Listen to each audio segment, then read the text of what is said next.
Hello, my friends, and welcome back. If this is your first time here, welcome. I make sarcastic responses to anti-pagan bigotry, correct misconceptions about witchcraft and the occult, offering my perspective on these topics. Sometimes I'm funny, sometimes not, but I'm always pedantic. I'm excited about this new feature of Video Bingo. Nobody beats me at bingo. Nobody. It works like most bingo games. However, instead of calling out numbers, we call out key phrases that are often put forth by our detractors. The full instructions on how to play will be in the description box below. On my website, you can open an interactive bingo card that you can play alongside the video in a separate window or on your mobile device. Just go to my website, click videos, and generate bingo card. A link to my website is also in the description box below. During the video, an auditory ding sound followed by the correct phrase will briefly appear on screen. Pause the video and see if that phrase appears on your card. Every bingo card is randomly generated. If you win and get bingo, send an email to me with a screenshot of the winning card for a shout out in my next video in this series. And now, on with the nonsense.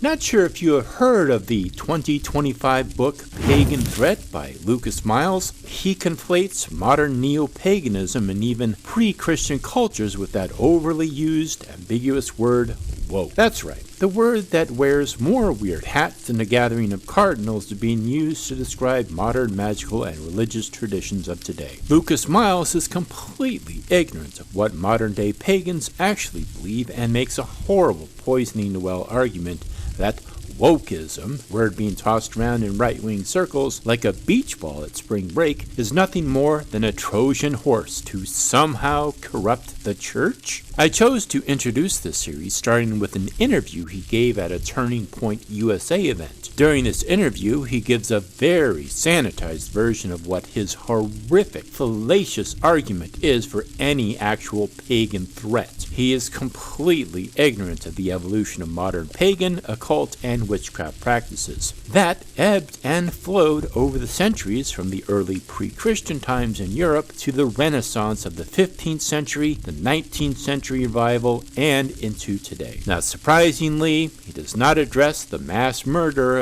of an estimated 60,000 people in Europe tortured then executed for witchcraft. Those massacred were not actual witches. Instead, they were Jews and Christians wrongly accused of heresy. Accusations and fears spread as fast as the flames from the pyre. Those who escaped the flames were hung in the gallows. He does not offer an olive branch or speak of acceptance of other faiths. Instead, he conflates ideologies, poisons the well, and creates more straw men than a Wizard of Oz convention. I want to make a few things clear before getting into this video. Number one, I hold no animosity towards Christians or the author of this book. I simply want to offer another perspective and give my honest critique. Number two, I love my country and the protections our ancestors fought for in our Bill of Rights.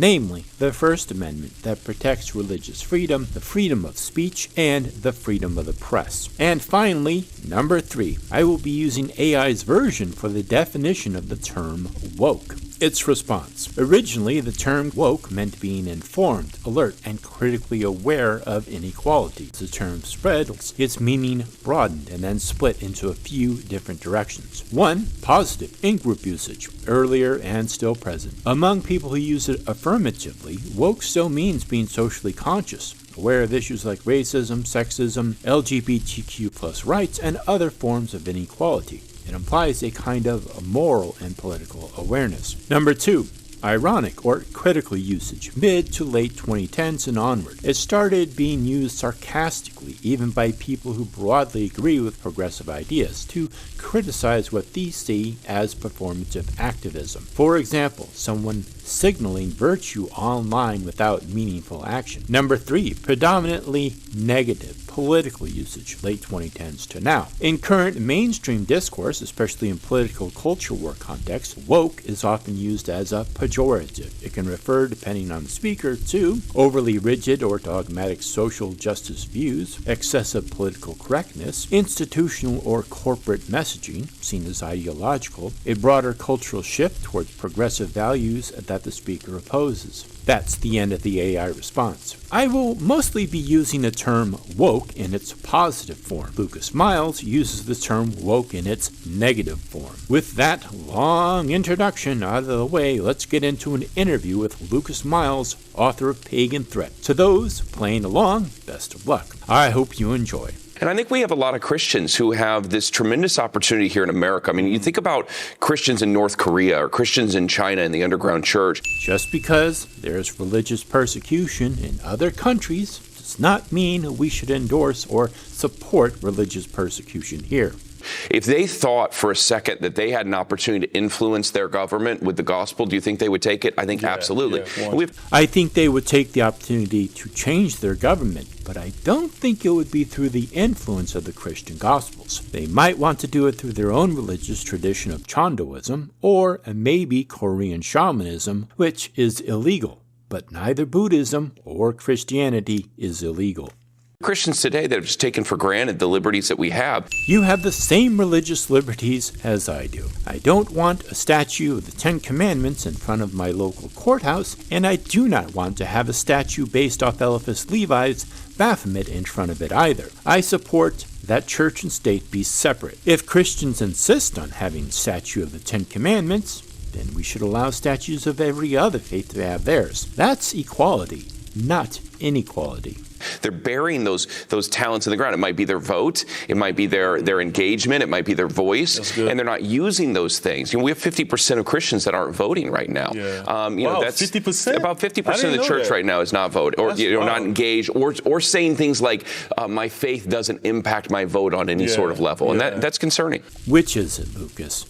50% of Christians don't vote, 50% aren't engaged, or 50% say their faith does not impact their vote, because those are different things. If you have 50% of Christians who are educated and informed on politics, and they vote with the best interests of their community at heart, rather than their own selfish desires, that is fantastic, and props to those people. But I do have a question, though. So how about people who are not conservatives? Like, how are you reaching those people? Yeah. Well, hopefully they encourage people to get out, register, and vote, to let their voice be heard, despite their religious or political leanings. Well, within reason and abiding by that 501c3 status clause that DayStar and TPUSA has to follow by law. That is, unless they want to have to give back donor money like DayStar had to with that private jet they purchased with a PPP loan to see Trump speak. Well, first off, I would say if you're a Christian, that you should have a conservative worldview. You hear that, Christians? You should have a conservative worldview. And he accuses pagans, witches, and occultists of having a dogmatic hive mind. The irony. Oh, the irony! It's too much! When it comes to moral issues, things like marriage, sexuality, gender. Although you accuse pagans, witches, and occultists of being woke, you deny the basic freedoms of Americans based on their sexual preference and gender identity. I want to show a clip from an interview of Neil deGrasse Tyson when he is promoting his book on the Daily Wire, a conservative talk show. Ben Shapiro posed the question on trans athletes. I edited it down to focus on Neil's points about gender identity. The whole interview is available on Daily Wire's channel, and a link will be below. What Neil says about gender identity I think is perfect. This clip is about 4.5 minutes long. If you have already seen this interview, or want to skip ahead, a timestamp will be below. Why do you even give a shit? What someone identifies with? So we live in a free country, and with consenting adults and people free expression of who and what they are. Man, on an adult level, I agree with you. I think it does matter what you teach your children. That's what I'm saying. And so there's the matrix of what you are biologically, how you express yourself, who you choose as a sexual partner. If we actually live in a free country, as we tell ourselves, people's freedom to behave in any of those ways should not concern you at all. Nor are they requiring that you behave that way. Okay? This is for their own freedoms, because we live in a free country. I guess the area where it does come up in a non-sports area. Yeah, tell me. I don't know. So it would be, you talk in your book about the education of children and teaching children about science. And right now, children are being taught about the quote-unquote gender spectrum, which is not scientifically based. That is a theory-based idea. No, wait, hold on. People express themselves on a spectrum. So you learn that. That's a social point, not a scientific point. Meaning we express ourselves hold on. Based in different languages. Is that something you teach in science class, or is that something that you teach when you're teaching language? So whether the fact that people want to express themselves on a spectrum, on a gender spectrum, whether that fact is something you want to put in a sociology class or in a science class, maybe that remains to be determined.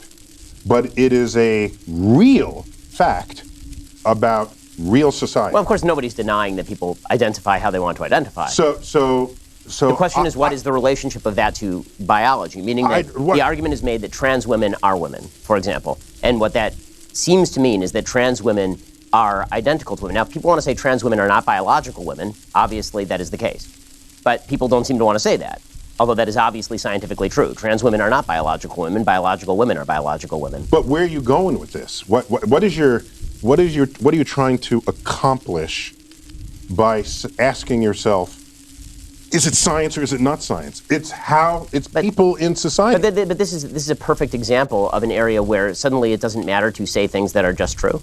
Like, why is it bad or wrong to point out? I have another way to approach this.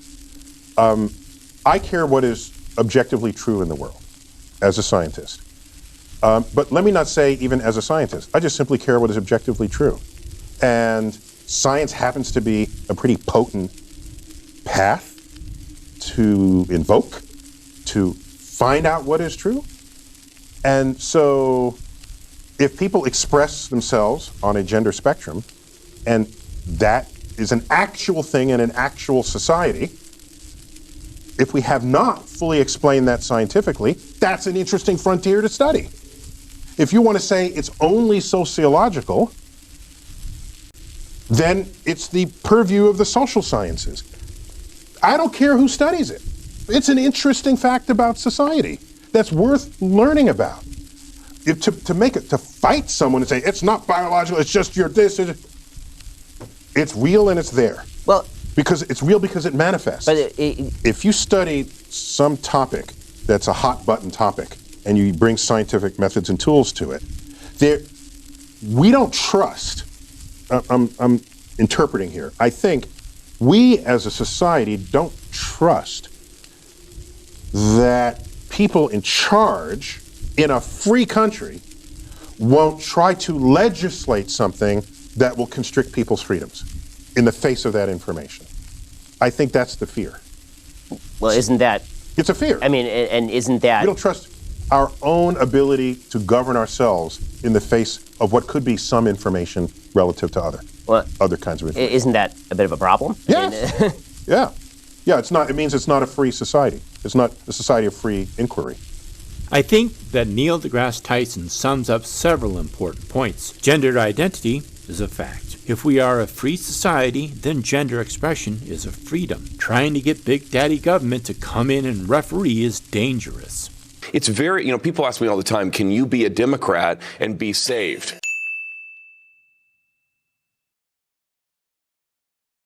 Okay? And people love that question. I just want to point out that they are laughing about people not saved. In their ideology, those who are unsaved will spend eternity in a lake of fire suffering in hell with nothing else to read except Pagan Threat.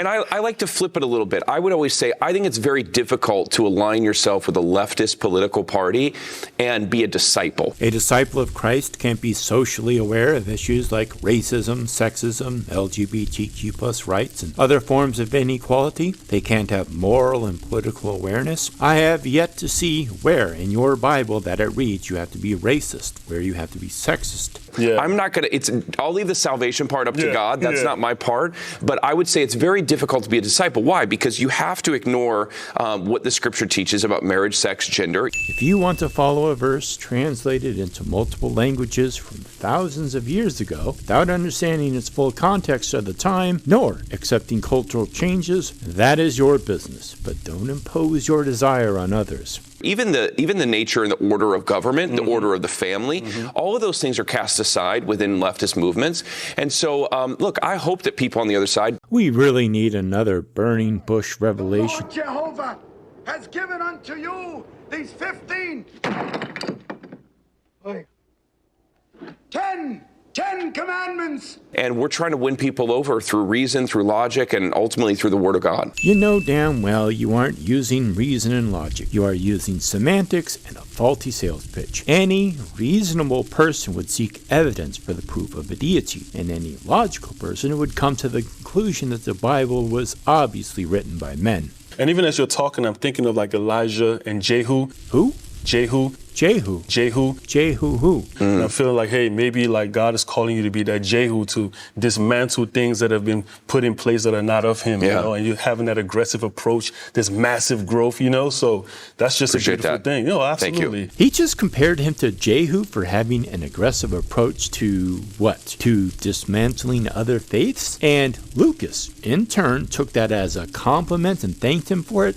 Let me see if I'm understanding this correctly. The interviewer is comparing the author of a book titled Pagan Threat for aggressively dismantling paganism. Just a few of Jehu's greatest hits. He was known for his zealot, high-speed chariot driving and ruthless executions. He killed many, including the notorious Queen Jezebel, who was thrown from a window and eaten by dogs. He killed all 70 of Ahab's sons and the allies of the former dynasty. He brought all the priests of Baal to a massive assembly under the guise of worship, then instructed his men to kill them all. He did not follow the Lord with all his heart, maintaining the idolatrous golden calf worship. His violent reformation eliminated the worst of Ahab's influence, but ultimately did not bring true reformation to Israel's worship. He isn't someone I would want to be compared to, and if I was, I would have to take a pretty serious and honest appraisal of myself. I'm guessing self-reflection is not part of Lucas's daily practice. The ironic part is in the end, after all this murder, he still didn't turn away from idolatry or follow your God with all his heart. Not only did he commit murder multiple times, he also made and worshipped idols and disobeyed your God. And even in the context of Jehu, you wrote a book called The Pagan Threat.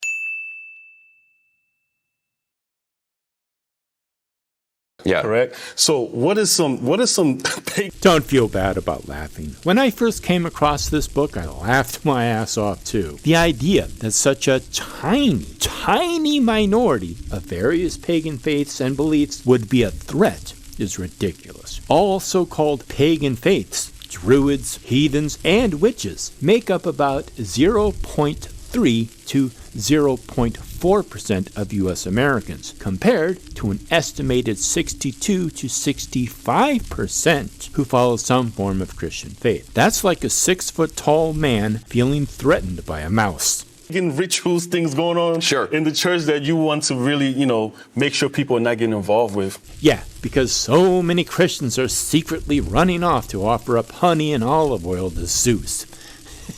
Give me a break. You feel threatened that modern-day neo-pagans exist, not that Christians are going to be recruited by us. Yeah, so my book, Pagan Threat, it looks at this rise of what I would call neo-paganism within America. And so when people think about paganism, a lot of times they think of kind of the, ancient paganism, sacrificing a baby over a volcano. Sacrificing a baby to a volcano? Well, it's no killing every firstborn in Egypt, that's for sure. Or Zeus or Apollo or these Greek gods or something like that. You know, there is a whole genre of Hellenistic reconstructionist pagans who might disagree, although I'm pretty sure they aren't tossing kids into a volcano. I would say that, obviously, for most people that are participating in some sort of pagan spirituality today, it looks a little bit different than that today. Yeah. But some of the essence of this has still moved forward. We still see child sacrifice through abortion. Abortion is a medical procedure that should be done by trained professionals in a sanitary environment and has absolutely nothing to do with modern paganism. There are people in favor of abortion and there are people against abortion. Some of these people are Christian, some of them are pagans, and some of them are other faiths, or atheists, or agnostics. It is not a pagan-only issue. You conflate so many things. Yeah. We still see sort of this bowing down to false gods. Any god that does not meet your narrow definition of Christian faith is a false god. Whether it be, gods of the state, gods of Hollywood. Why do so many Christians hate Hollywood so much? Is it the fame and fortune? So many charismatic Christian leaders are chasing fame and fortune. I think only a small minority of people who are mentally unwell actually worship actors and actresses as gods. I don't think it is so relevant as to be a real concern. But also, we're seeing a rise in actual worship of foreign deities as well. I mean, even here in America, I was just talking to Pastor Mike Signorelli in New York, and he was speaking with a Muslim man. Don't Muslims essentially worship a single deity like the Christians do? This is something I have never understood, and I think it gives polytheism a good look. To a Greek polytheist, they can look at a Roman temple to Jupiter and see Zeus. Mars, they see Ares. Mercury, Hermes. They can see their gods and other gods. But Christians and Muslims having only one God? That is somehow so very different. I don't get it. That he had gotten to know a little bit in New York City, and he said, at your mosque, what's the largest demographic of growth of new Muslim converts? Interesting. And this Muslim man told him, suburban white women. Oh my God, they're after our women folk. Quick, lock them up in a closet. Next, they'll be smoking reefer and hanging out in jazz clubs. That are coming in. And so we are seeing people kind of turn their hearts over to these foreign gods. There's also a rise in witchcraft.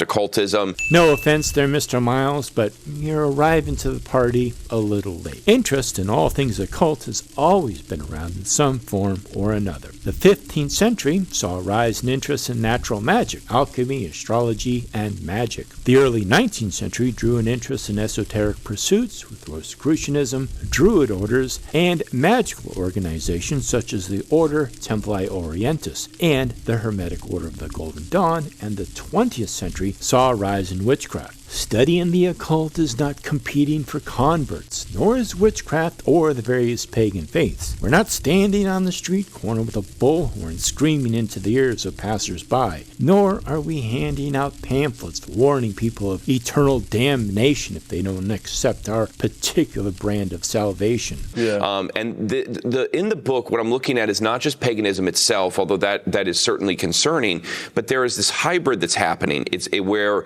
we're seeing this Marxist worldview. I understand you're just conflating everything negative in your worldview and the worldview of your audience to paint modern-day pagans and witches and occultists with the same brush. But you're lumping a huge group of people together and assuming they all share the same social, economic, and political viewpoints. And this is simply not true. People drawn towards paganism, witchcraft, and the occult tend to be highly educated, well-read, and staunchly independent and shun dogmatism. The pursuits for most are ritual and magic, not social, economic, and political agendas. Although each individual may have their own opinions on these issues, that is left to the individual to decide for themselves. Many are repelled by groupthink or hive mind mentality. Kind of that woke. You are using woke in the pejorative. It is not that studying esoteric topics turns people woke. It is usually that people drawn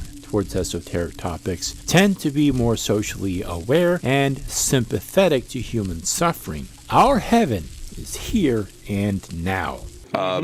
Framework that's been there, and it's attaching itself to pagan ideology. Yeah. This guy's straw man of pagan belief is so feeble. There is no universal pagan ideology, Mr. Miles. I have no idea how you researched for this book, but it seems to be very skewed toward outside opinions of the various pagan faiths, rather than from within them. It tried to do that with Christianity in the form of woke Christianity for a time, but that is self-refuting. If you get in your Bible, if you say you're a woke Christian, if you read your Bible at all, it's going to eventually contradict that viewpoint.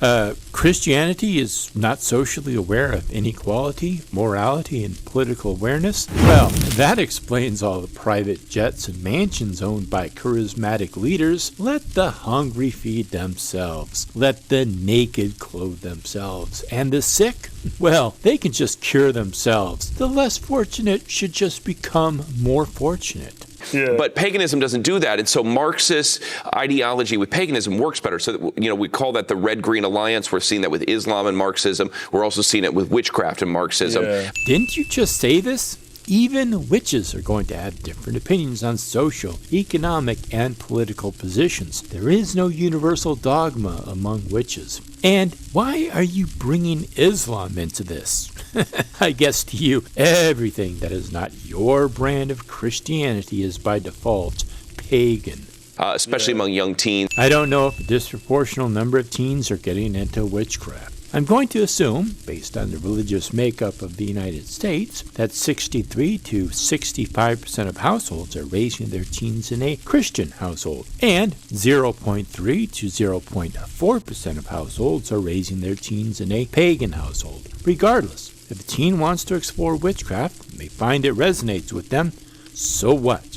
I know you feel threatened by that because you are shooting for that 66%. Young females especially. Witchcraft among women?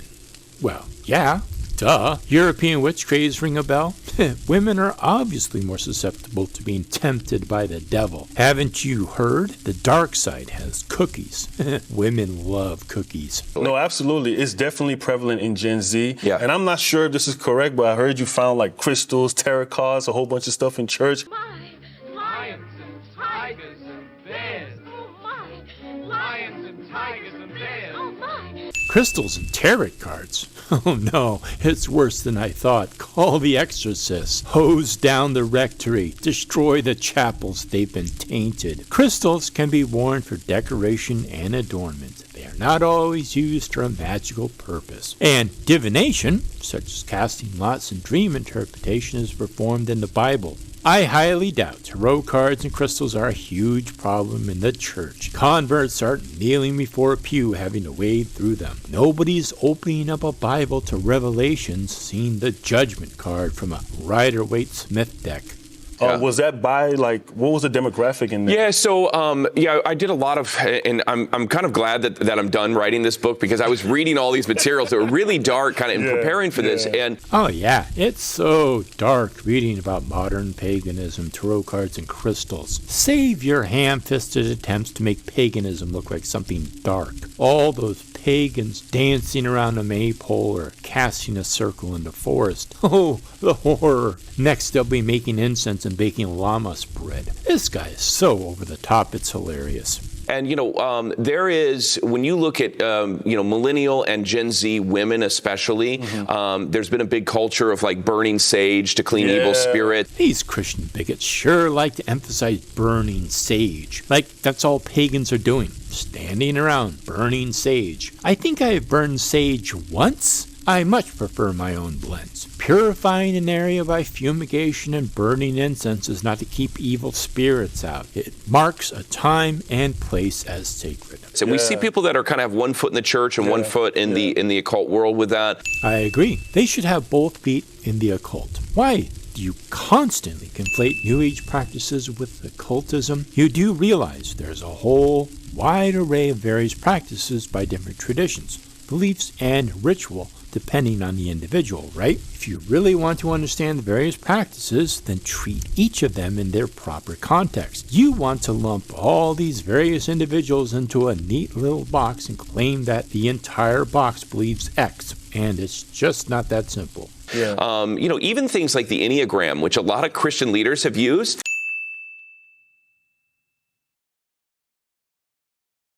And I get some shade for talking about this. Yeah. But look, the Enneagram, when you look at the founder of the Enneagram and he talks about how he came up with this, it's not just like a normal personality profile. Yeah. He actually says that he used automatic writing in order to develop this. Automatic writing is where you grab a pen and you just believe that a spirit guide is going to move your hand and come up with these things. I am assuming the reason you get a little shade for saying this is because you are mistaken. The Enneagram has gone through several developments. George Gurdjieff created the basic psychological framework for the 9-point star of the Enneagram. Oscar Ichazo was the first to map psychological meaning onto the Enneagram. Claudio Naranjo further fleshed out the personality descriptions we use today. He used a state of automatic writing which allowed for free association, not channeling a demon. So, no, Mr. Miles, George Gurdjieff did not create the Enneagram from automatic writing.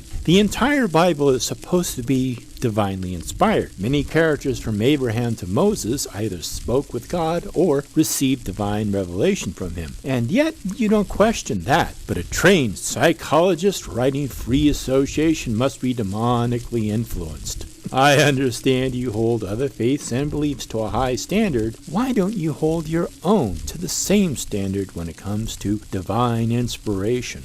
Lucas Miles' entire criticism against modern-day pagans, witches, and occultists hinges on associating his negative concept of woke and Marxist ideology somehow being integrated into our core beliefs. I would argue that most decent people, regardless of their religious or spiritual framework, are in favor of equality. They are against racism and sexism. They are in favor of promoting the freedoms we as citizens living under the Bill of Rights enjoy, regardless of their sexual orientation or gender identity. Those same people see the disparity between the poor and the very rich, and we would like to build wider avenues for economic growth and stability. With economic stability comes the desire to bond, create families, something most Christians are always rallying for. We see the lack of health care, crisis that drug addiction and mental illness is having on our fellow human beings, and we want to alleviate that. If all of this is woke, then guilty as charged. These ideas come from a place of basic universal love for mankind, something your Jesus supposedly preached. Well, that's it for me. I hope you enjoyed this video. And for those of you who played video bingo, be sure to send me a screenshot of your winning card to get a shout out in the next video. I know my upload schedule is a bit sporadic, so you can sign up for notifications of when I release videos and articles on my website by signing up for my newsletter. Here are the winning bingo phrases from the video. Until next time, my friends, I will see you in hell, you heathens.